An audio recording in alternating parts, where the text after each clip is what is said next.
Travel industry అనేది చాలా sensitive. నా ప్రకారం బిజినెస్ అనేది సెన్సిటివ్.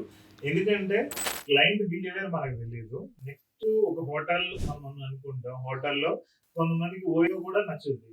కొంతమందికి 5 స్టార్ హోటల్ కూడా నచ్చదు.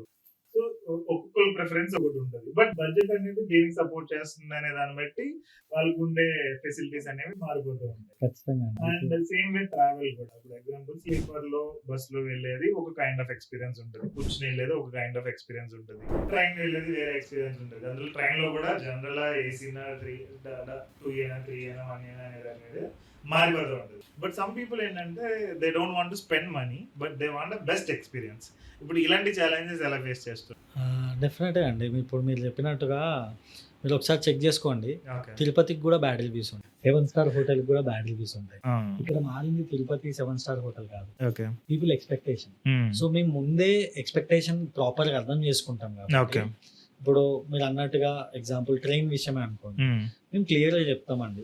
మీకు నాన్ ఏసీ కావాలంటే నాన్ ఏసీ ఇస్తాం. AC okay. కావాలంటే ఏసీ. కంప్లీట్‌గా కస్టమైజ్ చేస్తాం. ఓకే. మీరు గ్రూప్‌తో ట్రావెల్ చేసినంత మాత్రాన గ్రూప్ ఎలా ఉంటుందో అలా అడ్జస్ట్ అవ్వాలని లేదు కదా! హ్మ్. ఓకే. మీరు ఏసీ రూమ్ కావాలంటే ఏసీ రూమే ప్రొవైడ్ చేస్తాం. హ్మ్. మన ప్యాకేజ్‌లో ఇదొస్తుంది. హ్మ్. మీకు ఏసీ ట్రైన్, ఏసీ రూమ్ కావాలంటే కొంచెం ఆ వేరియబుల్ ఏదైతే ఉందో మీరు పే చేసుకోండి హ్మ్. అనే ఆప్షన్ ముందే మేము చెప్తాం కాబట్టి ఓకే. అట్లాంటి ఛాలెంజెస్ తక్కువనే. బట్ ఎంతేం చేసినా అక్కడో ఇక్కడో చిన్న వస్తూ ఉంటాయి. వస్తూ ఉంటుంది.